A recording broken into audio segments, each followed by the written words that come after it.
السلام علیکم ورحمۃ اللہ وبرکاتہ، نحمدہ ونصلی علی رسولہ الکریم، اما بعد فاعوذ باللہ من الشیطان الرجیم، بسم اللہ الرحمن الرحیم، رب اشرح لی صدری ویسر لی امری واحلل عقدۃ من لسانی یفقہوا قولی۔ فَهَلْ يَنظُرُونَ إِلَّا السَّاعَةَ أَن تَأْتِيَهُم بَغْتَةً فَقَدْ جَاءَ أَشْرَاطُهَا فَأَنَّىٰ لَهُمْ إِذَا جَاءَتْهُمْ ذِكْرَاهُمْ۔ تو کیا یہ لوگ بس قیامت ہی کے منتظر ہیں کہ وہ اچانک ان پر آ جائے؟ اس کی علامتیں تو ظاہر ہو چکی ہیں، یعنی نشانیاں سامنے آ چکی ہیں۔ جب وہ خود ہی آ جائے گی تو ان کے لیے نصیحت حاصل کرنے کا موقع کہاں باقی رہے گا، لہٰذا ہمیں آج نصیحت حاصل کر لینی چاہیے۔ قیامت کا دن اعمال کے بدلے کا دن ہے۔ سورۃ طٰہٰ کی آیت نمبر 15 میں اللہ تعالیٰ فرماتے ہیں، ان الساعة آتية أكاد أخفيها لتجزى كل نفس بما تسعى۔ یقیناً قیامت آنے والی ہے، میں قریب ہوں کہ اسے چھپا کر رکھوں تاکہ ہر شخص کو اس کا بدلہ دیا جائے جو وہ کوشش کرتا ہے۔ تو گویا قیامت کا دن بدلے کا دن ہے، اعمال کی جزا کا دن ہے، اور اس کا آنا بھی بالکل برحق ہے۔ ان الساعة آتیۃ، آنے ہی والی ہے، لازمی امر ہے، ہو کر رہنے والا کام ہے۔ اور آنے کی حکمت کیا ہے کہ ہر شخص نے جو اچھے یا برے اعمال کیے ہیں، اس دنیا میں جو بھی بھاگ دوڑ کی ہے، اس بھاگ دوڑ کی اس کو اس دن جزا ملے۔ سورۃ النجم میں بھی اللہ تعالیٰ فرماتے ہیں، لیجزی الذین اساءوا بما عملوا ویجزی الذین احسنوا بالحسنی، تاکہ وہ ان لوگوں کو جنہوں نے برائی کی اس کا بدلہ دے، اور ان لوگوں کو جنہوں نے بھلائی کی بھلائی کے ساتھ بدلہ دے، یعنی اچھا کرنے والوں کو اچھا بدلہ ملے اور برا کرنے والوں کو اس کی سزا بھی ملے۔ ایک اور بات جو اس آیت سے پتہ چلتی ہے کہ اللہ تعالیٰ نے قیامت کو مخفی رکھا ہے، نشانیاں ضرور بتائیں لیکن اس کو چھپا کر رکھا ہے۔ اور اس کی وجہ کیا ہے، کیوں مخفی رکھا گیا ہے؟ اہل علم کہتے ہیں کہ قیامت اور موت کے وقت کو مخفی رکھنے کی حکمت یہ ہے کہ اللہ تعالیٰ نے ان دونوں وقتوں کے قریب آنے پر توبہ قبول نہ کرنے کا وعدہ کیا ہے۔ اگر بندے کو موت کے وقت کا علم ہو جاتا تو وہ اس وقت تک تو نافرمانی کرنے میں لگا رہتا جب تک موت کا وقت قریب نہ آ جاتا، پھر جیسے ہی موت کا وقت قریب آتا تو وہ توبہ کر لیتا اور نافرمانی چھوڑ دیتا، اور اس طرح نافرمانی کی سزا سے بچ جاتا۔ تو موت کے وقت کے بارے میں بتانا گویا ان کو نافرمانیوں پر ابھارنا ہے، اور یہ درست نہیں۔ یعنی اگر ہمیں یہ پتہ چل جائے کہ کس ایئر میں، کس مہینے میں، کس دن میں ہماری ڈیتھ ہونی ہے، تو ہم اس ایئر تک جی بھر کے جو دل چاہے کریں، اور پھر جب وہ وقت قریب آئے تو پھر سب کو چھوڑ کے توبہ کر لیں تاکہ آخرت کی سزا سے بچ سکیں۔ نہیں، چھپا کے رکھا گیا ہے تاکہ ہر لمحہ ہمیں احساس ہو کہ معلوم نہیں کب جانا پڑ جائے اور اپنے اعمال کا حساب دینا ہو، تو بہتر ہے کہ ہم اس کی تیاری کر لیں۔ تو زندگی کو غنیمت سمجھتے ہوئے آخرت کی تیاری کرنا ضروری ہے۔ ابن عباس کہتے ہیں کہ رسول اللہ صلی اللہ علیہ وسلم نے ایک شخص کو نصیحت کرتے ہوئے فرمایا کہ 5 چیزوں کو 5 چیزوں سے پہلے غنیمت جانو، اپنی جوانی کو بڑھاپے سے پہلے، صحت کو بیماری سے پہلے، مالداری کو فقیری سے پہلے، اپنی فراغت کو اپنی مصروفیت سے پہلے، اور اپنی زندگی کو اپنی موت سے پہلے غنیمت جانو، یعنی اس سے بھرپور فائدہ اٹھا لو۔ دنیا میں انسان اجنبی بن کے رہے، اصل دل اس کا آخرت میں لگا رہے۔ ابن عمر کہتے ہیں، اگر صبح ہو جائے تو شام کا بھروسہ نہ کرو، شام ہو جائے تو صبح کا انتظار نہ کرو۔ بیماری آنے سے پہلے صحت اور موت آنے سے پہلے زندگی سے فائدہ اٹھا لو، کیونکہ اے عبداللہ تمہیں نہیں پتا کل تمہارا نام کیا ہوگا، یعنی مردوں میں سے ہوگا یا زندوں میں سے ہوگا۔ لہٰذا جو آج کا دن ہے، جو آج کا وقت ہے، جو آج کی گھڑیاں ہیں، ان سے انسان خوب فائدہ اٹھائے، اپنی آخرت کے لیے اچھے اچھے کام کر کے، جو بھی اللہ نے وسائل دیے ہیں، جو بھی توفیق دی ہے، ان تمام چیزوں سے، یعنی اپنی جوانی سے، اپنی صحت سے، اپنے مال سے، اپنی فرصت سے، اپنی زندگی سے، لمحات سے جو اللہ سبحانہ تعالیٰ نے ہم پر عنایت کیے ہیں۔ تو آج ہم انشاءاللہ قیامت کی نشانیوں کے بارے میں پڑھیں گے، آفات سے متعلق علامات قیامت کہ کون کون سی آفتیں آنے والی ہیں قیامت کے آنے سے پہلے، اور وہ قیامت کی نشانیوں میں سے ہیں۔ ان میں سب سے پہلے خسف، مسخ اور قذف۔ حضرت عائشہ کہتی ہیں کہ رسول اللہ صلی اللہ علیہ وسلم نے فرمایا، اس امت کے آخری حصے میں خسف ہوگا۔ خسف ہوتا ہے زمین میں دھنسا دیا جانا، یعنی زمین سپلٹ اپارٹ ہو اور پھر جو بھی اس پہ بلڈنگ ہے یا گھر ہے یا انسان ہے یا گاڑیاں ہیں وہ زمین کے اندر سنک ہو جائیں اور زمین ان کو سوالو کر لے، اندر دھنس جائیں۔ اور اس طرح کی کئی آپ کو یوٹیوب پر ویڈیوز بھی مل جائیں گی جس میں آپ دیکھیں گے کہ تیز رفتار سے گاڑیاں جا رہی ہیں اور آگے ایک دم زمین پھٹی ہے اور وہ سڑک پار کرنے کی بجائے اس کے اندر گرتی چلی جا رہی ہیں۔ ہمیں نہیں پتا کہ ہم جس سفر پر روانہ ہو رہے ہیں اس کی منزل تک پہنچیں گے یا اس کے درمیان میں کہیں اٹک جائیں گے۔ تو یہ بھی قیامت کی علامتوں میں سے ہے کہ لوگ یا ان کے مکانات یا گاڑیاں یا جانور یا انسان یا بستیوں کی بستیاں زمین کے اندر سنک ہو جائیں۔ اور دوسرا ہے مسخ، چہرے کا مسخ ہونا، یعنی شکل بگڑ جانا، بندر یا خنزیر بنا دیا جانا، یہ بھی ہوگا۔ اور تیسرا ہے قذف، آسمان سے پتھروں کی بارش کا واقع ہونا۔ میں نے عرض کیا یا رسول اللہ، کیا ہم نیک لوگوں کی موجودگی کے باوجود ہلاک ہو جائیں گے؟ آپ نے فرمایا ہاں، جب فسق و فجور ظاہر ہوگا، یعنی جب برائیاں بہت عام ہو جائیں گی اور باوجود اس کے کہ اس معاشرے کے اندر نیک لوگ بھی ہوں گے لیکن سبھی ڈوبیں گے، اور پھر قیامت کے دن ہر ایک اپنی نیتوں کے مطابق اٹھایا جائے گا۔ آپ کو معلوم ہوگا کہ کچھ عرصہ پہلے ریسنٹلی 2019 ہی کی بات ہے شاید، کہ باقاعدہ ایک شہر میں، اٹلی کا تھا یا کہاں، پتھروں کی بارش ہوئی ہے اور اس کی باقاعدہ خبر بھی آئی تھی۔ مجھے ایگزیکٹلی شہر کا نام اس وقت یاد نہیں، لیکن بہرحال ایسی چیزیں دیکھنے میں آتی ہیں۔ اور دوسرا یہ کہ جیسے اولے پڑتے ہیں تو وہ بھی پتھروں سے کچھ کم نہیں ہوتے، بعض اوقات اتنے بڑے بڑے اولے گرتے ہیں کہ وہ گاڑیوں کو اور گھروں کو اور مویشیوں کو جس چیز پہ وہ پڑتے ہیں اس کو تباہ کر کے رکھ دیتے ہیں۔ اسی طرح ایک اور حدیث میں بھی آتا ہے پتھروں کی بارش کے بارے میں۔ انس بن مالک رضی اللہ عنہ کہتے ہیں کہ رسول اللہ صلی اللہ علیہ وسلم نے ان سے فرمایا تھا، اے انس، لوگ کئی شہر آباد کریں گے، نئی نئی بستیاں بنے گی، ان میں سے ایک شہر کا نام بصرہ یا بصیرہ ہوگا۔ اگر تم اس کے پاس سے گزرو یا اس میں داخل ہو تو وہاں کی سباخ یعنی کلر زدہ زمین جس میں وہ نمکیات ہو جاتی، اگاتی کچھ نہیں، اور قلعہ گھاس والی زمین سے دور رہنا، اس کے بازاروں اور اس کے امراء کے دروازوں سے بھی بچنا، ان کے امیروں کے گھروں تک نہیں جانا، اس کے اطراف و جوانب کو اختیار کر لینا، یہ سائڈ پر رہنا۔ بلا شبہ اس زمین میں خسف یعنی زمین میں دھنس جانا، پتھروں کی بارش اور زلزلے ہوں گے، اور ایسے لوگ بھی ہوں گے جو رات سلامتی سے گزاریں گے مگر صبح کریں گے تو بندر اور خنزیر بن چکے ہوں گے۔ تو آپ نے اسپیسیفکلی شہر کا نام بھی جو اس وقت دنیا میں نہیں تھا کہ بعد میں ایک شہر اس نام سے بسایا جائے گا اور اس میں یہ واقعات پیش آئیں گے۔ تو سباخ جو لفظ یہاں استعمال ہوا ہے ایسی جگہوں کو کہتے ہیں جو کھاری ہوتی ہیں جہاں پانی نہیں ٹھہرتا، یا یہ ہے کہ کچھ جگہ ایسی بھی ہوتی ہے کہ جہاں اگر بارش وغیرہ ہو تو پانی زمین کے اندر جذب نہیں ہوتا۔ اور قلعہ جو ہے وہ گھاس جو دریا کے کناروں پر ہوتی ہے، وہ جگہ جہاں لوگ کشتیوں کو باندھ کر لنگر انداز کرتے ہیں۔ اور امراء کے دروازوں سے بچنے کا مطلب یہ ہے کہ ان کا ساتھ نہ دینا، ان کے ساتھ آنا جانا نہیں رکھنا، کیونکہ وہ ظلم و زیادتی کرنے والے لوگ ہوں گے، تو ظلم کرنے والے لوگوں کا ساتھ نہیں دینا۔ اور خسف کا مطلب ہے زمین میں کسی چیز کا گرنا یا اترنا، یا زمین کے اوپر والے حصے کا اندر چلے جانا۔ اور قذف ہے پتھر پھینکنا یا اسی طرح کی کوئی اور چیز آسمان سے پھینکنا، جیسے اولے وغیرہ ہو گئے۔ اور اسی طرح بمبارڈمنٹ کے بارے میں بھی کہا جا سکتا ہے کہ بامبس کا گرنا کسی شہر پر۔ اور رجف کہتے ہیں شدید زلزلے کو۔ صحیح بخاری کی ایک اور روایت میں زلزلوں کی کثرت کے بارے میں آتا ہے۔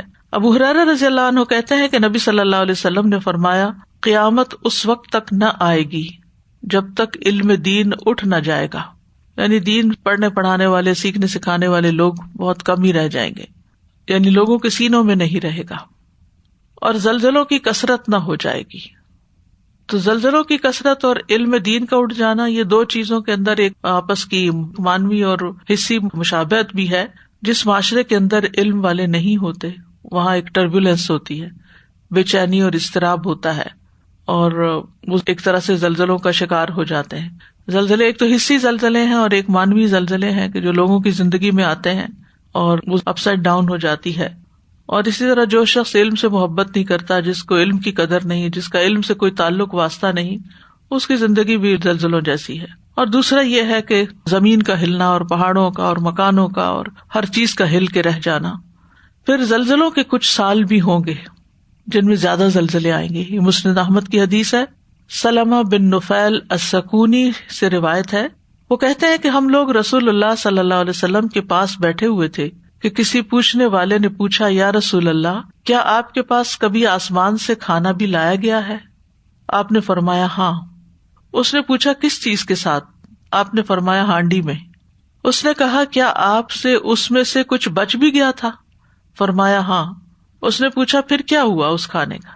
فرمایا وہ اوپر اٹھا لیا گیا، یعنی واپس چلا گیا، اور میری طرف وحی کی گئی ہے کہ میں بھی اٹھا لیا جاؤں گا. اب آپ کے سکھانے کا طریقہ دیکھیے کہ ایک شخص سوال پہ سوال کر رہا ہے، پوری طرح متوجہ ہے، کیوریوسٹی اس کے اندر کریٹ ہو چکی ہے. اس موقع پر آپ اس کو سکھاتے ہیں کہ وہ کھانا تو گیا، میں بھی چلا جاؤں گا، اور تمہارے اندر قیام کرنے والا نہیں ہوں، ہمیشہ نہیں رہوں گا، اور تم بھی میرے بعد یہاں ٹھہرنے والے نہیں، تم بھی چلے جاؤ گے. تم بھی یہاں ٹھہرنے والے نہیں مگر بہت کم مدت، بلکہ تم یہاں ٹھہرو گے یہاں تک کہ کہو گے کہ کب، یعنی کب جانا ہوگا. اور تم گروہوں میں بٹ کر آؤ گے، یعنی مسلمانوں کے اندر فرقہ واریت ہو جائے گی. تم میں سے بعض کو فنا کرے گا، یعنی ایک دوسرے کے خلاف لڑو گے بھی. اور قیامت سے پہلے سخت قسم کی وبائی ہلاکتیں ہوں گی، وباؤں سے لوگ ہلاک ہوں گے. اس کے بعد زلزلوں کے سال آئیں گے، اللہ تعالیٰ بچا کے رکھے. اب یہ زلزلے حسی اور مانوی دونوں ہو سکتے ہیں. ظاہر ہے کہ جب وبا آتی ہے تو قیمتی جانیں بھی چلی جاتی ہیں اور کاروبار بھی بند ہو جاتے ہیں اور معاشرے کے اندر ایک عجب بے چینی پیدا ہو جاتی ہے. پھر اسی طرح سنن نبی داؤد کی روایت میں زلزلوں اور مصیبتوں کے بارے میں آتا ہے. ابن زغبن الایادی کہتے ہیں کہ عبداللہ بن حوالہ ازدی رضی اللہ عنہ میرے ہاں مہمان بنے تو انہوں نے مجھ سے بیان کیا، رسول اللہ صلی اللہ علیہ وسلم نے ہمیں پیدل روانہ فرمایا تاکہ کوئی غنیمت حاصل کر کے آئیں. بس ہم واپس آئے، ہمیں کوئی غنیمت نہ ملی. آپ نے مشقت اور غمی کے آثار ہمارے چہروں پر دیکھے تو کھڑے ہوئے اور دعا کرتے ہوئے فرمایا، اے اللہ، انہیں میرے سپرد نہ کر دے کہ میں ان کی کفالت سے عاجز رہوں، یعنی میں اتنے سارے لوگوں کو سنبھال نہیں سکوں گا کہ ان کی ساری ضروریات پوری کروں. اور نہ انہیں ان کی اپنی جانوں کے سپرد کر دے کہ اپنی کفالت سے عاجز رہیں، کہ یہ خود بھی اپنے لیے کچھ ارن نہ کر سکے. اور نہ انہیں لوگوں کے سپرد کر دینا کہ وہ اپنے آپ کو ہی ترجیح دینے لگے ہوں، یعنی ان کو حقیر سمجھے. کتنی زبردست دعا ہے. اور سب سے ہی ہاتھ اٹھا لیا گیا، نہ میں کہ ٹیک کیئر کر سکتا ہوں، نہ کوئی اور کر سکتا ہے، نہ یہ اپنی خود کر سکتے ہیں جب تک تو ضروریات پوری نہ کرے. اور یہ ایک حقیقت ہے، کوئی ایک فرد ہو یا ایک جماعت ہو، جب تک اللہ کی مدد ساتھ نہ ہو انسان کسی کا بھی خیال نہیں رکھ سکتا، حتیٰ کہ اپنی فیملی کا، اور خود اپنے آپ کا بھی نہیں رکھ سکتا. پھر آپ صلی اللہ علیہ وسلم نے ہاتھ مبارک میرے سر پر رکھا اور فرمایا، اے ابن حوالہ، جب تم دیکھو کہ خلافت ارض مقدس یعنی شام تک پہنچ گئی ہے تو زلزلے آنے لگیں گے، مصیبتیں ٹوٹیں گی. یعنی ایک طرف دور دور تک اسلام پھیل جائے گا اور دوسری طرف اس کے ساتھ پریشانیاں بھی آئیں گی اور بڑی بڑی علامتیں ظاہر ہوں گی. اور قیامت اس وقت لوگوں کے اس سے زیادہ قریب ہوگی جتنا کہ میرا ہاتھ تمہارے سر پہ ہے. یعنی آپ صلی اللہ علیہ وسلم کے زمانے سے قیامت تک کا وقفہ بہت کم ہے بنسبت اس کے جب سے آغاز ہوا دنیا کا.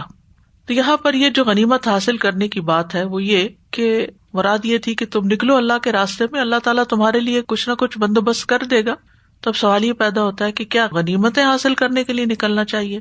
نہیں، کوئی شخص انفرادی طور پر اپنے کسی ذاتی مقصد کے لیے نہ نکلے اللہ کے راستے میں. ہاں، اگر ایک امیر المومنین متفقہ طور پر جس کو ایک لیڈر مانا گیا، جیسے اللہ کے رسول صلی اللہ علیہ وسلم کی پوزیشن تھی، اگر وہ کسی ایکسپیڈیشن کے لیے بھیجتا ہے تو اس میں اگر وہ ان کو موٹیویشن دیتا ہے کہ تم جاؤ، تم اللہ کا کام کرو، تمہیں غنیمت بھی ملے گی، تمہاری دنیا بھی اچھی ہوگی، آخرت بھی اچھی ہوگی، تو وہ اور چیز ہے. یہاں نیت خراب ہونے کی بات نہیں، اور نہ ہی یہ اس کے اگینسٹ جاتی ہے بات، نہ مال غنیمت نہ کشور کشائی، شہادت ہے مطلوب و مقصود مومن. حقیقت میں تو اللہ کے دین کی گواہی دینا ہی مقصود ہے، لیکن اللہ کا یہ وعدہ ہے وَلَيَنْصُرَنَّ اللَّهُ مَن يَنْصُرُهُ، کہ اللہ ضرور اس کی مدد کرے گا جو اس کی مدد کریں گے.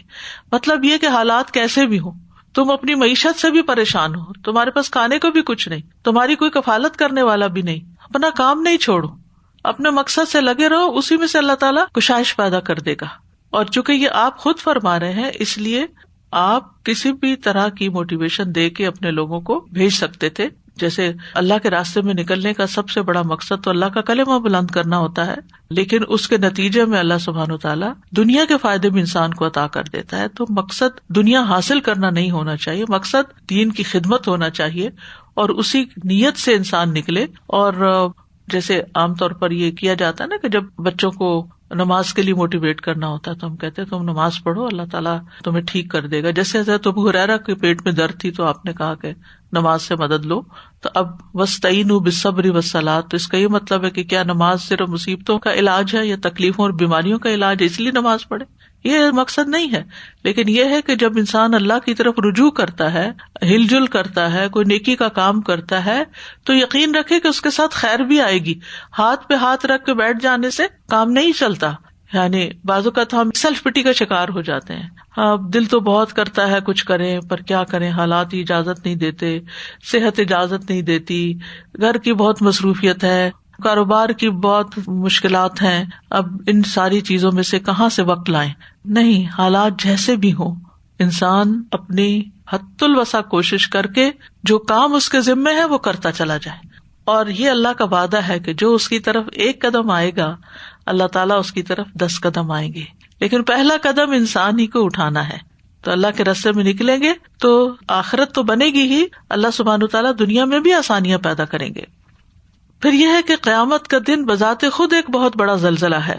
سورۃ الحج کی پہلی اور دوسری آیت میں اللہ تعالیٰ فرماتے ہیں، یا ایھا الناس اتقوا ربکم ان زلزلۃ الساعۃ شیء عظیم یوم ترونها تذہل کل مرضعۃ عما أرضعت وتضع كل ذات حمل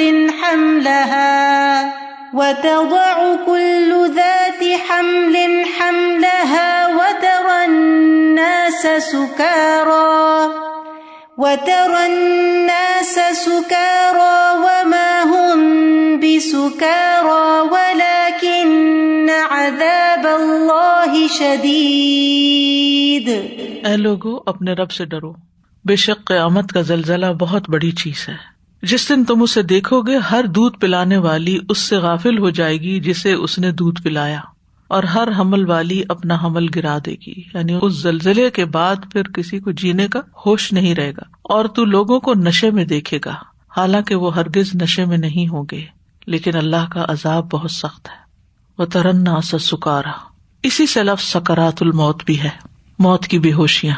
تو انڈیویجولی جب کسی کی ڈیتھ ہوتی ہے تو اس وقت بھی اس پہ بے ہوشی طاری ہوتی ہے، اور قیامت کے دن جب لوگ زلزلہ آنے پر اکٹھے مریں گے تو اس وقت بھی ان پر ایک بے ہوشی طاری ہو جائے گی، جس کو نفخۃ الصاعق بھی کہا جاتا ہے. تو اللہ سبحانہ وتعالیٰ ہم سب کو اپنی رحمتوں میں رکھے اور ہمیشہ ہمیں چھوٹی اور بڑی سب مشکلات سے بچا لے. تو یہ ہیں آفات سے متعلق کچھ نشانیاں. جی استاذہ جی، مجھے یہ خیال آ رہا تھا کہ یہ ساری جو پیشن گوئیاں ہیں، اسپیشلی جو خسف کی بات ہوئی، تو اس پہ تو ہم آنکھیں بند کر کے ہمیں اس لیے یقین ہونا چاہیے کہ ہمارے دور میں تو کتنے شہد خدائیوں میں ملے ہیں پورے کے پورے جو دھنسے ہوئے تھے، تو اس سے بھی ہمارا ایمان مضبوط ہوتا ہے کہ یہ تو ہو چکا. اور پھر وہ آثار ڈسپلے پر بھی ہیں، جیسے موہنجو دڑو ہے، وہ شہر کھدائی کے دوران جو ملا، ان کے پاٹس، برتن، ان کی انڈسٹری، ان کے گھر، ان کے سڑکیں، بازار، ان کا لائف سٹائل، وہ سارا اس میں نمایاں ہے. اور کس طرح اتنی بڑی تہذیب جو ہے وہ زمین بوس ہو گئی اور عرصہ دراز تک لوگوں کی نگاہوں سے بھی اوجھل رہی. ابھی جیسے جیسے ریسرچ ہوتی ہے تو پتہ چلتی ہیں باتیں کہ ان کا سورج سسٹم ہمارے آج کے سورج سسٹم کی طرح سے تھا. اتنی باریکیاں دیکھ لی. اور یہ کوئی ایک انڈیویجل نہیں، کوئی گاڑی چلی گئی، اب انسان چلا گیا، پورا شہر جو ہے وہ اس میں سے نکلا. اور جب زلزلے سے ہوتا ہے تو آپ دیکھیں درخت اور جانور ہر چیز نیچے چلی جاتی ہے. اللہ تعالیٰ ہمیں اس سے محفوظ رکھے. استاذہ شروع میں جب بتایا گیا کہ اللہ نے اس کو مخفی رکھا ہے قیامت کو، اس کے پیچھے کتنی بڑی حکمت ہے کہ یہ کہا گیا کہ وقت بتانا نافرمانی پر ابھارنا ہے. تو اس پر مجھے فوری طور پہ پیرنٹس یاد آ گئے کہ ایز اے پیرنٹ ہم اپنے گھر سے باہر نکل رہے ہوتے ہیں تو بچے کو وقت نہیں بتاتے ایگزیکٹلی کہ اب میں 2-4 گھنٹے بعد آؤں گی. اسپیشلی ہم کہتے ہیں ابھی بس میں آتی ہوں تاکہ یہ کہ وہ پیچھے سے جو ان کو ہوم ورک دیا گیا ہے یا کوئی چورز ہیں یا پھر ان کو پروڈکٹیو رہنا ہے وہ اس پہ نہیں رہتے. اگر آپ یہ کہہ دیں کہ میں 4 گھنٹے بعد ایک دعوت سے آ رہی ہوں تو وہ ادھر ادھر ہو جائیں گے, اور جب آپ واپس آئیں گے تو آپ دیکھیں گے کہ پہلے ہر چیز ٹھیک کرو جی, وہ ٹھیک بھی کیا اور کوئی کام نہیں ہوا ہوگا, اور پھر وہ بس ایسے لگیں گے کہ ہے آپ آ گئے. تو ویسی ہی فیلنگ مجھے ہوئی تھی کہ اللہ سبحانہ و تعالیٰ اپنے بندوں سے کتنا پیار کرتا ہے, اسے ایسے کہہ رہے کہ وقت بتا دوں گا تو تم غافل ہو جاؤ گے. جی السلام علیکم. میں 2 باتوں پہ نظر ثانی کری تھی. ایک تو یہ مسخ ہونا چہروں کا, وہ دیکھ لیں آج لوگ جو ہیں وہ جو سرجریز کرا کے اپنی جو حالت منہ کی کر لیتے ہیں, لٹرلی اتنی خوبصورت شکلیں, اور ان کو ناک پتلے کرا رہے ہیں, ہونٹ موٹے ہو رہے ہیں. اور جو فزیکلی نہیں کرا سکتا وہ فوٹو شاپ میں اور مختلف ایپس اس طرح کی ہیں کہ جس میں اپنی شکل کو بندروں جیسی بنا کے دیکھ رہے ہوتے ہیں, اس میں لوگ خوش ہو رہے ہوتے ہیں. اللہ رحم کرے. بالکل بلی کتا اپنے اوپر چشمہ کر لیتے ہیں. بالکل صحیح بات ہے, اللہ تعالیٰ معاف کر دے. دوسرا یہ جو قذف تھا, آسمانوں سے پتھروں کی بارش ہونا, یہ تو بہت طریقہ, جیسے ہیل سٹارمز بھی جب بڑے ہو جاتے ہیں تو وہ فلورنس شہر جو ابھی آپ نے کہا اٹلی کا جو شہر تھا, فلورنس شہر میں 2019 میں بھی ہوا, لیکن 2020 میں بھی اٹلی میں دوبارہ یہ بارش ہوئی تھی. اچھا. تو اس کے ریکارڈ سارے آن لائن آپ دیکھ سکتے ہیں کہ اللہ تعالیٰ تو وقتاً فوقتاً نشانیاں دکھاتے رہتے ہیں. اٹلی میں 2-3 شہروں میں یہ ہو چکا ہے پہلے. اور جب میں پچھلے سال اٹلی گئی تھی تو انہوں نے, وہ ایک جگہ تھی جو بالکل اورنجز کے سائز کے پتھر تھے, اورنج کافی بڑا ہوتا ہے, اور اس کے سائز کے پتھر تھے, جس سے وہ ان کی جو چھتیں تھیں ان کے اندر ڈینٹس پڑ گئے تھے اور شیشے ٹوٹ گئے تھے. تو ویری اسکیری. نمبر 12, فتنوں سے متعلق علامات قیامت. ہر مسلمان کے گھر میں فتنے کا داخل ہونا. معاذ بن جبل رضی اللہ عنہ سے روایت ہے کہ رسول اللہ صلی اللہ علیہ وسلم نے فرمایا, علامات قیامت 6 ہیں: میرا فوت ہونا, بیت المقدس کا فتح ہونا, بکری کے سینے کی بیماری کی طرح موت کا لوگوں کو دبوچنا, ہر مسلمان کے گھر کو متاثر کرنے والے فتنے کا ابھرنا, آدمی کو 1000 دینار دیے جانا تو اس کا خاطر میں نہ لانا یعنی کم سمجھنا, اور روم کی غداری. وہ 80 جھنڈوں کے نیچے چلیں گے اور ہر جھنڈے کے نیچے 12,000 افراد ہوں گے. بہرحال یہاں پر آپ دیکھیے جس وجہ سے اس حدیث کو کوٹ کیا گیا, یہ پیچھے بھی گزری ہے شروع میں, ہر مسلمان کے گھر کو متاثر کرنے والے فتنے کا ابھرنا. آپ دیکھیے کہ انٹرنیٹ کی وجہ سے جو ہمارے بچوں کو ایکسس ہو گئی ہے, ہر طرح کے نظریات سے, ہر طرح کے خیالات سے, ہر طرح کے ریسورسز سے, یعنی اللہ ہی جس کو بچائے بچ سکتا ہے. بعض اوقات آپ نہیں بھی چاہ رہے ہوتے, اچانک آپ کا ہاتھ لگتا ہے اور آپ کہیں سے کہیں پہنچ جاتے ہیں اور وہیں پر ہی ہک ہو جاتے ہیں. آپ کو بھول ہی جاتا ہے کہ آپ اس پہ داخل کیوں ہوئے تھے. آپ ایک اسکرین کھولے تو صحیح, پوری دنیا آپ کے ہاتھ میں ہوتی ہے اور اس میں خیر بھی ہے اور اس میں شر بھی ہے. تو اچھے اچھے گھرانے, وہ گھرانے جو صدیوں سے وارث ہیں علم کے, دین کے, ان کی نسلوں کے اندر ایسے بچے آ گئے ہیں جو ایتھیسٹ بن گئے ہیں, جو دین کا مذاق اڑانے والے ہیں. اللہ تعالیٰ ہم سب کو اس سے محفوظ رکھے. یہ بہت بڑا فتنہ ہے. اور پھر یہ صرف علماء کے گھر ہی نہیں ہے, عام مسلمانوں کے گھروں کی بھی بات ہو رہی ہے کہ ہر مسلمان کے گھر کو متاثر کرنے والا فتنہ. یعنی آج کون سے پیرنٹس ہیں جو اس بات پہ پریشان نہیں, چاہے وہ کتنی بھی ایفرٹ لگا رہے ہیں اپنے بچوں کو دیندار بنانے کی. یہ نہیں کہ ان کی طرف سے کوئی کمی ہے. جو والدین خود نماز پڑھتے ہیں, جو خود اپنے دینی شاعر کی پابندی کرتے ہیں, ان کی سب سے پہلی پرائرٹی یہی ہوتی ہے کہ ان کے بچے بھی اس پہ چلیں. اور صرف دین پر نہیں, جو لوگ دنیا پر ہوتے ہیں وہ بھی اپنے بچوں کو اس راستے پر لے کے جانا چاہتے ہیں. لیکن یہ ہے کہ تھوڑا یا زیادہ, آپ دیکھیں اگر ایک گھر میں 4 بچے ہیں اور 2 بچے انٹرنیٹ کے دور سے پہلے بڑے ہو گئے اور وہ جو انٹرنیٹ کے دور کے بعد بڑے ہوئے, ان 2 اور 2 میں بھی بہت بڑا فرق ہوگا. ان کی عادات میں, مزاج میں, شخصیت میں اور دین کے اوپر عمل کرنے کے اعتبار سے. ماں باپ کا نظریہ کچھ ہے, اولاد کا نظریہ کچھ اور ہو گیا. یعنی انتہائی تکلیف دہ صورتحال ہے, اور اس سے کوئی ایک آدھ نہیں, میجورٹی سفر کر رہی. یعنی ماں باپ کی آج کل جو دیندار والدین ہیں, مسلمان والدین, ان کا سب سے بڑا دکھ اور پریشانی یہی ہے کہ ہمارے بچوں کا کیا ہوگا, اور پھر بچوں کے بچوں کا آگے کیا ہوگا. ان کو تو ہم نے کچھ نہ کچھ اسلامی ماحول بھی دکھایا, کسی طرح پروٹیکٹ کیا, اچھی بری ویلیوز بتائی, بڑوں کے ساتھ انٹروڈیوس کرایا, بزرگوں کی کمپنی کچھ دی, کچھ نہ کچھ تربیت ہو گئی. اگلی نسل کا کیا ہوگا؟ تو یہ نبی صلی اللہ علیہ وسلم کی پیشن گوئی جو ہے یہ بہت ہی سچی ہے کہ ایسے فتنے آئیں گے کہ ہر گھر ہی متاثر ہوئے گا, ہر گھر.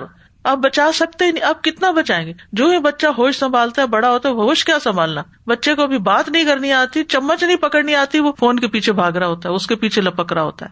یہ ماں باپ کھول کے بیٹھے ہوئے ہیں. پھر ٹی وی کے ذریعے آپ دیکھیں سارا سارا دن چلتا رہتا ہے. جو بچے خود نہیں ریموٹ سے لگا سکتے وہ بڑوں کے ہاتھ میں ریموٹ پکڑا رہے ہوتے ہیں, یہ لگا دو. ان کے آگے ٹیبلٹس پڑی ہوئی ہیں, وہ کھانا نہیں کھا رہے جب تک وہ جھوم جام نہیں رہے.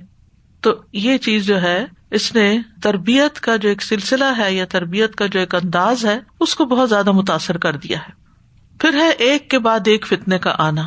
عبداللہ ابن عمرو ابن العاص رضی اللہ عنہ کہتے ہیں کہ رسول اللہ صلی اللہ علیہ وسلم نے فرمایا, اس امت کی عافیت اس کے پہلے حصے میں ہے, اور آخر والوں کو ایسی آزمائشیں آئیں گی اور ایسے معاملات پیش آئیں گے جن کو تم عجیب محسوس کرو گے. پھر فتنے پیش آئیں گے, ان میں سے بعض کو معمولی بنا دیں گے. یعنی ایک فتنہ ہوگا, انسان کہے گا یہ بہت بڑا فتنہ ہے, اور کچھ ہی عرصے کے بعد ایک اور آئے گا جو اس سے بھی بڑا ہوگا, اور کہے گا پہلے والا تو پھر ہلکا تھا. مومن کہے گا یہ فتنہ تو مجھے تباہ کر دے گا, پھر وہ فتنہ ختم ہو جائے گا, پھر دوسرا فتنہ آئے گا تو مومن کہے گا یہ مجھے تباہ کر دے گا, پھر وہ ختم ہو جائے گا. لہٰذا جسے یہ بات پسند ہے کہ جہنم سے بچ جائے اور جنت میں داخل کر دیا جائے, اسے چاہیے کہ اسے موت آئے تو وہ اللہ پر اور آخرت کے دن پر ایمان رکھتا ہو, ایمان سلامت رکھے, اور لوگوں سے ایسا سلوک کرے جیسا وہ چاہتا ہے کہ لوگ اس سے کریں. یعنی جو اپنے لیے پسند کرتا ہے وہ دوسروں کے لیے کرے.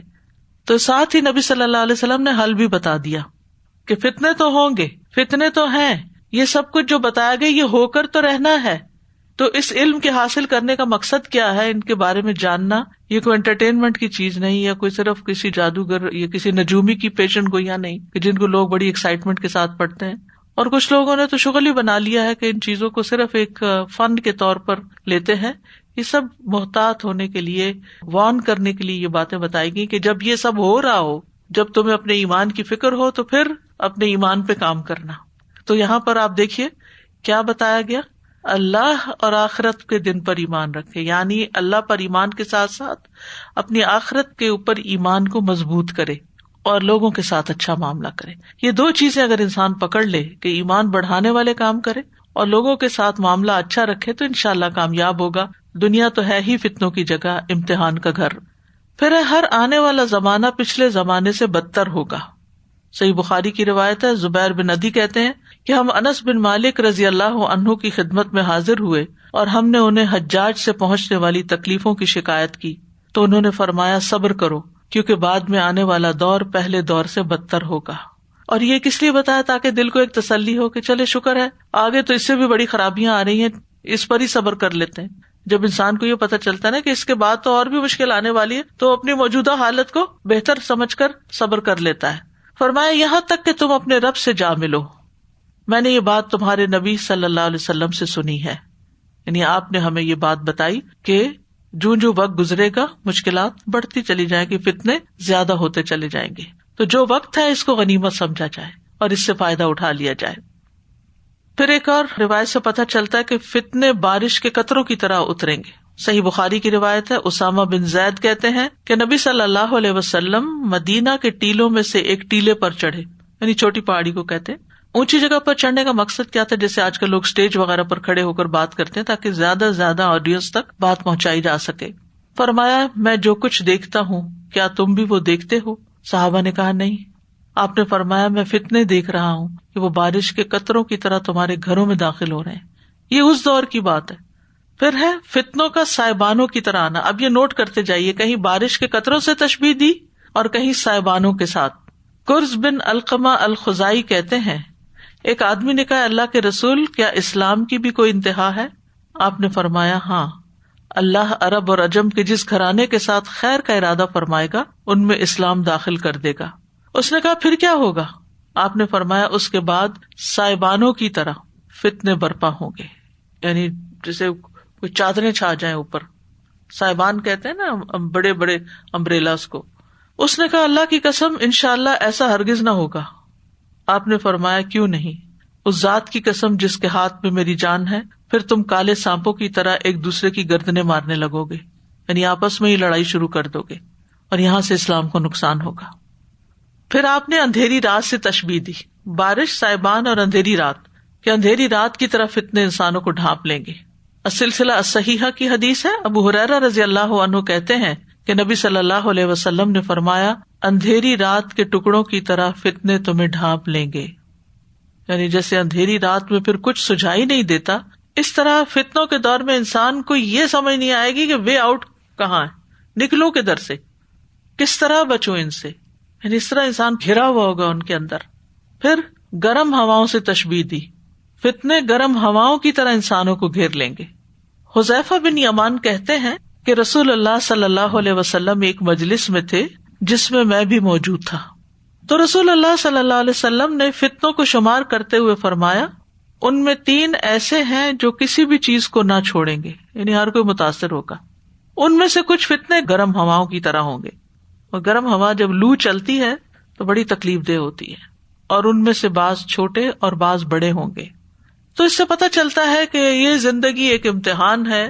کچھ امتحان انسان کے اندر ہوتے ہیں، اندر کچھ کشمکش چل رہی ہوتی ہے، انسان کا نفس امارہ ہے اور خواہشات ہیں، لذات کا حصول ہے، اس کی طلب ہے، اس کے پیچھے انسان کا جانا ہے. انسان کے اندر اسٹرگل، ایک جنگ چل رہی ہوتی ہے، اور کچھ انسان کے باہر شیاطین اور شیاطین کے جو ایجنٹس ہیں یعنی انسانوں میں سے، ان کی وجہ سے، اور پھر اوور آل دنیا کی پالیٹکس کی وجہ سے بعض اوقات انسان کو سمجھ نہیں آتی کہ وہ کون سا راستہ اختیار کرے کہ اپنے دین اور ایمان کو بچا لے.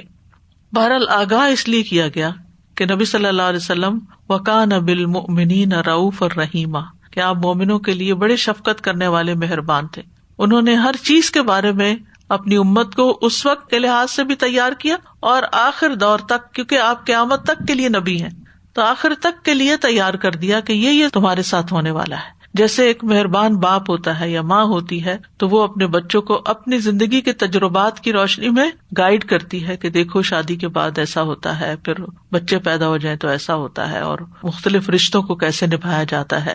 تمہارے ساتھ یہ بھی ہو سکتا ہے، یہ بھی ہو سکتا ہے، یہ بھی ہو سکتا ہے، تو مختلف مواقع پر پھر تم کیا کرنا. تو یعنی 4C کر کے مسائل کو پہلے سے ہی گائیڈنس دینا، رہنمائی کرنا. یہ آپ کو جو اللہ نے رحمت بنا کر بھیجا، یہ اس رحمت کا ایک حصہ ہے کہ ہمیں یہ چیزیں بتا دی گئی تاکہ ہمارے لیے کوئی بہت اچنبھے کی بات نہ ہو، ایک تسلی میں ہو کہ یہ تو ہونا ہی تھا. مجھے فکر کرنی چاہیے اپنے ایمان کی اور اپنے اخلاق کی کہ لوگوں کے ساتھ کیسا رویہ رکھوں اور میرا ایمان کیسا ہو. پھر ہے فتنہ، فساد اور آپس کی لڑائیوں کی پیشن گوئی. سنن نبی داؤد کی روایت ہے، ابو موسیٰ اشعری کہتے ہیں کہ رسول اللہ صلی اللہ علیہ وسلم نے فرمایا، بے شک قیامت سے پہلے فتنے ہوں گے، اتنے سیاہ کالے جیسے اندھیری رات، یعنی حق و باطل گڈمڈ ہو جائے گا، سمجھ نہیں آئے گا صحیح کیا ہے اور غلط کیا ہے. آدمی صبح کو مومن ہوگا، شام کو کافر، شام کو مومن ہوگا، صبح کو کافر.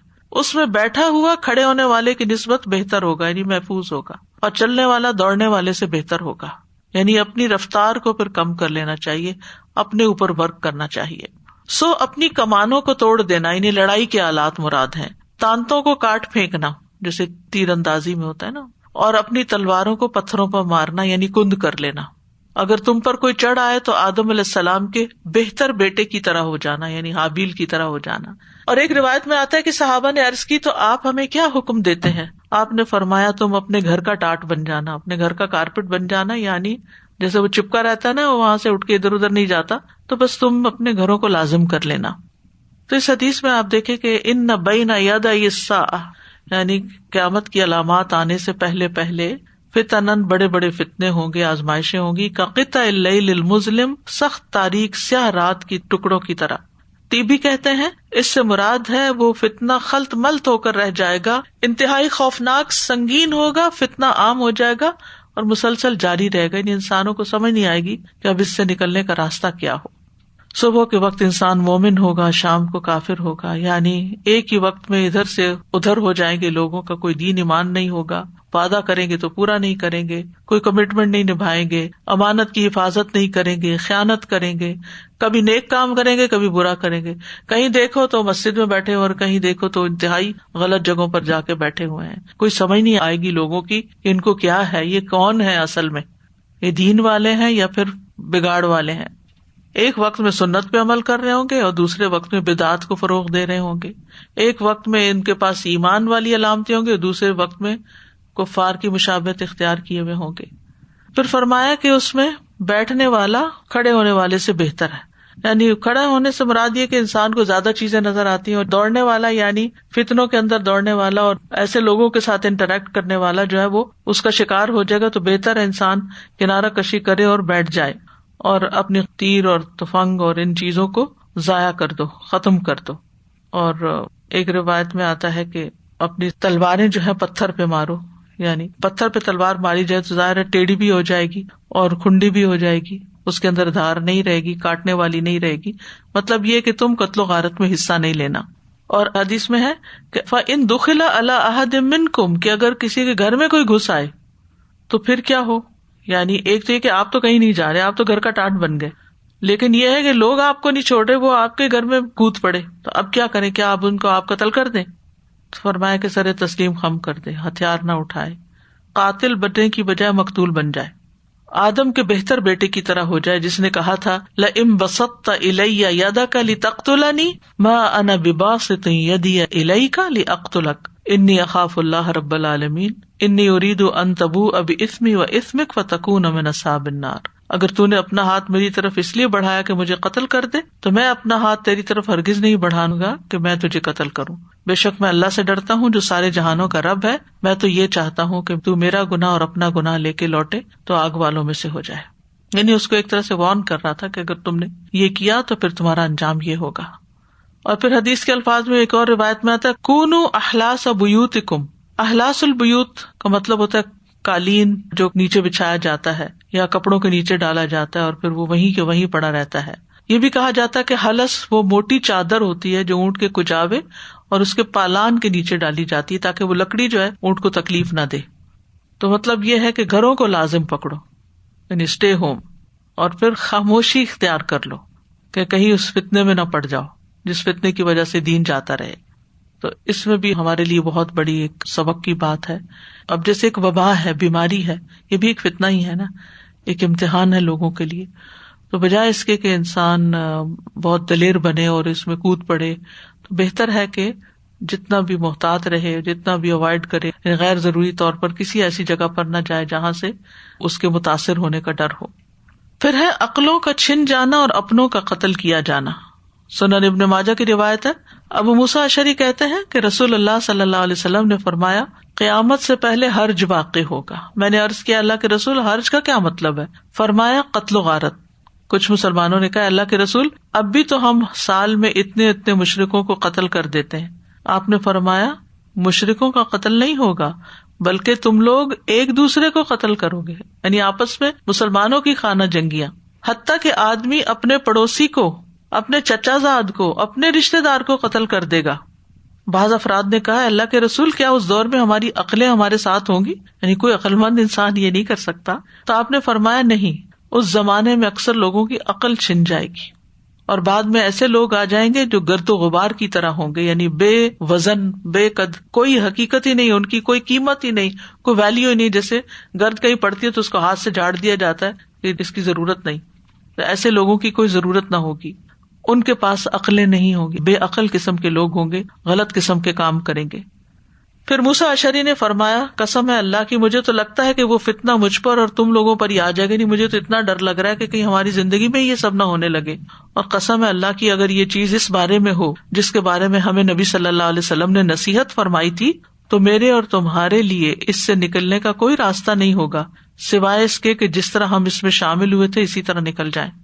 یعنی فتنہ آ گیا، کسی کے مال جان کا نقصان نہیں کیا. اگر فتنے سے کسی کا نقصان کیے بغیر نکل گئے تو ہی فتنے سے نجات ممکن ہے، ورنہ تو ہمارے اعمال میں لکھا جائے گا کہ یہ فتنے میں ملوث ہو گئے. اور فتنے سے مراد خانہ جنگی ہے.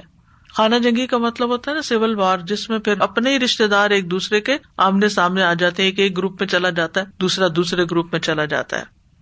پھر اسی طرح قتل عام بھی ہوگا.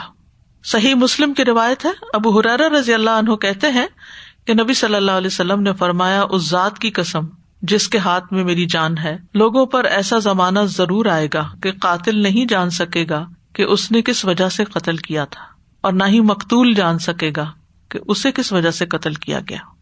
یعنی قتل کرنے والا بھی پسندہ دھند، بے عقل، بے سوچے سمجھے مار ڈالے گا، اور مرنے والے کو نہیں پتا کہ مجھے مارا کیوں گیا.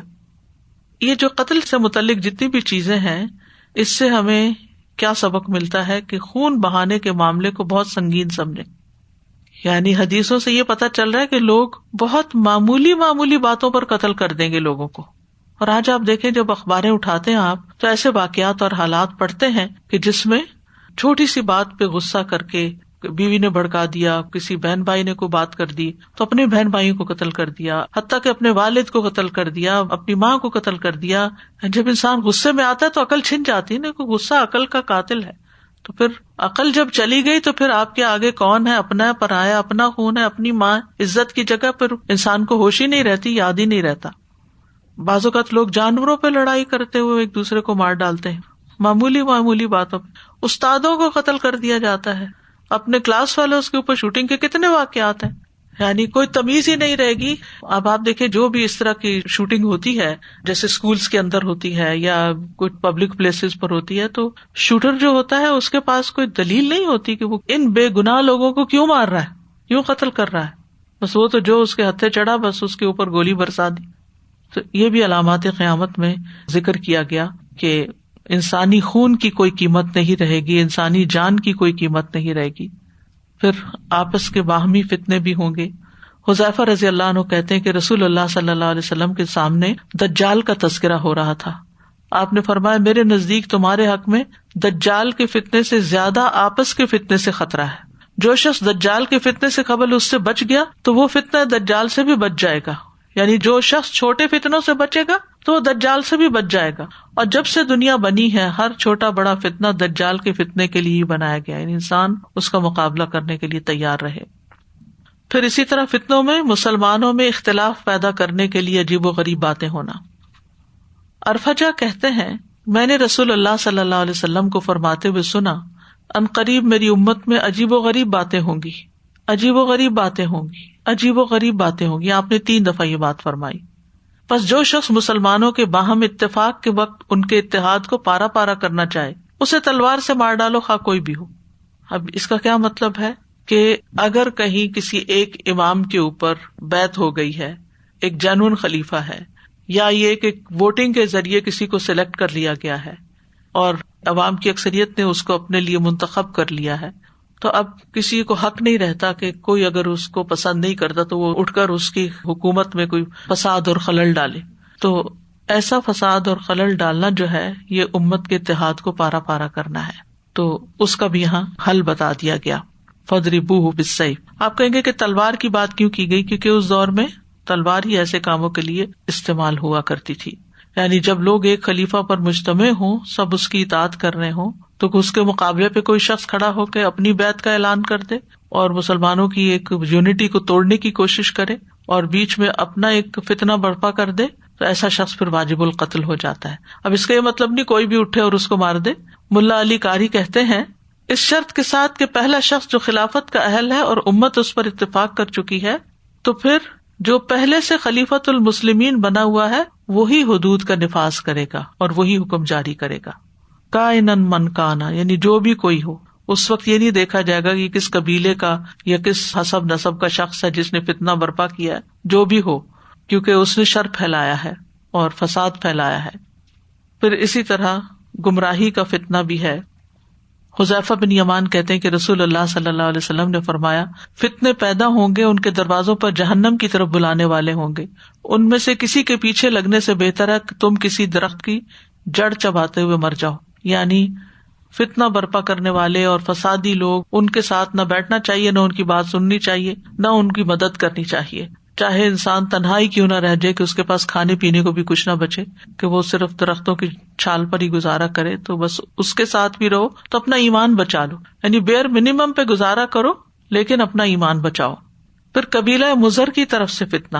حذیل کہتے ہیں حذیفہ رضی اللہ عنہ عامر بن حنظلہ کے گھر میں خطبہ دینے کے لیے کھڑے ہوئے. وہاں تمیم اور مضر قبیلے کے لوگ تھے. تو حذیفہ رضی اللہ عنہ نے کہا قبیلہ مضر پر ایک دن ایسا بھی آئے گا کہ وہ زمین پر اللہ کا کوئی ایسا بندہ نہیں چھوڑے گا جسے وہ فتنے میں نہ ڈال دے اور ہلاک نہ کر دے, حتیٰ کہ اللہ اس پر اپنا ایک لشکر مسلط کرے گا جو اسے ذلیل کرے گا اور کسی ٹیلے کا دامن بھی اسے محفوظ نہ رکھ سکے گا.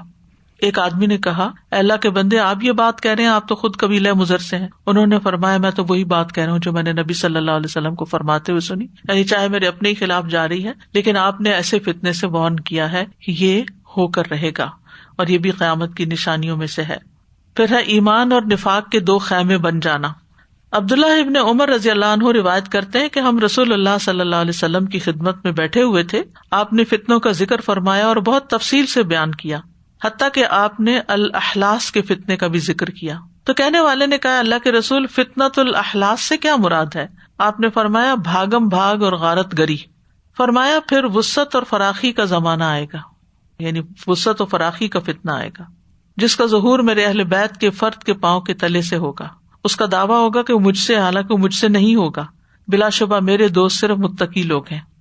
پھر لوگ ایک آدمی پر یعنی اس کو امیر بنا کر صلح کر لیں گے, جیسے کہ سرین پسلی پر ہو, یعنی یہ جو ہپس ہیں یہ الٹی ہو پسلی کے اوپر, یعنی نہ معقول اور نہ اہل.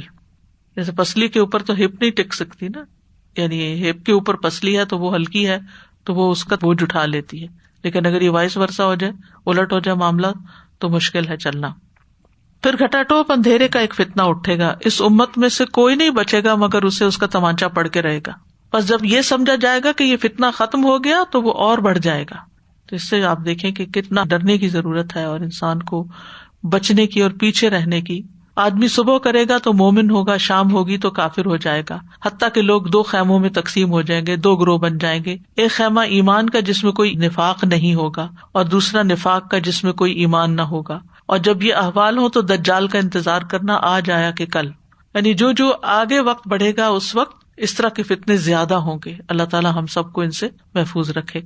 یہ جو قتل کے بارے میں آیا نا, خون بہانے کا, استاذہ جی آج کل جو کچھ عرصے سے ہی, مطلب جب میرے بچے چھوٹے تھے تب سے ہی میں دیکھ رہی ہوں کہ ساری گیمز جتنی ہیں ان میں قتل کرنے کے بارے میں اتنے آرام سے, وہ اتنے طریقے ہیں اس میں, اتنا کچھ ہے. اور میں نے دیکھا ہے ان بچوں کو گرو ہوتے ہوئے ان کے دل اتنے سخت ہو گئے ہیں, ماں باپ کی طرف سے سخت ہو گئے, وہ مصنوعی خون دیکھ دیکھ کے اور ہر ایک کو مار مار کے, اور پھر زبان پر چڑھا ہوا ہے I'll kill you. جی نہیں, وہ تو کوئی بات ہی نہیں رہ گئی نا, کیونکہ اگر کسی کو ریئل میں دیکھ لیں کہ کوئی کسی کو چھوٹا سا اگر کوئی تکلیف پہنچ گئی ہے یا کٹ پڑ گیا تو وہ ان کے دل پہ کوئی اثر نہیں ہے. اب میں نے دیکھا کہ ان کے دل سخت ہو گئے ہیں. دوسرا یہ جو بات تھی نا کہ مضر قبیلے کے بارے میں کہا کہ ٹیلے کبھی دامن کے پیچھے چھپیں گے تو وہ نہیں چھپ سکیں گے. تو آج کل میڈیا یہی تو چیز ہے, آپ کسی کو چھپانا چاہیں یا نشر کرنا چاہیں تو وہ ایسے سامنے آتی ہیں باتیں, حق نہ حق سب. استاذہ جی میں وہ حدیث دیکھ رہی تھی جس میں کہا کہ جب فتنے ہو جائیں تو اپنی تلواروں کو کن کر دینا. تو کتنا اچھا طریقہ ان کے سمجھانے کا مجھے لگ رہا تھا کہ پتھروں پہ مارنا, جیسے انسان اپنا غصہ بھی نکالنا اگر چاہو تو جا کے بجائے کسی انسان پہ کرنے کے پتھروں پہ مار دیں, اس سے کن بھی ہو جائیں گی. اور سب سے پیاری بات یہ کہ اگر کوئی تم پہ چڑھ آئے تو پھر اگر ویسے کہا جاتا کہ کوئی چڑھائے تو تم نے کچھ نہیں کرنا, مزاحمت نہیں کرنی. تو کتنی اچھی اگزامپل تھی کہ حضرت آدم کے اچھے بیٹے کی طرح بن جانا, اس کو جیسے موٹیویٹ کیا اس بات کے لیے کہ یہ بہترین عمل ہے. یعنی ایک مثال سے سمجھایا گیا کہ یہ پریسیڈنٹ موجود ہے. جی, اور اچھے بیٹے کی طرح. وہ الفاظ مجھے بہت ہی دل کو ٹچ کر رہے تھے. استاذہ آج کل روز ہی یہ بار بار سب بھیجتے ہیں اسٹے ہوم اسٹے سیف, اور پھر میں آگے یہ لگا دوں کہ پیس اینڈ بی وائز. تو آپ صلی اللہ علیہ وسلم نے یہی بات کہی کہ اگر تم گھر میں رہو گے تم سیف رہو گے. کہ ویسے بھی عام حالات میں بھی بغیر ضرورت گھر سے نہیں نکلنا چاہیے, اور فتنے اور وبا اور بیماری کے دور میں تو اور بھی احتیاط برتنا ضروری ہے. اوکے, وآخر دعوانا ان الحمد للہ رب العالمین. سبحانک اللہم و بحمدک, اشہد ان لا الہ الا انت, استغفرک و اتوب الیک. السلام علیکم و رحمۃ اللہ وبرکاتہ.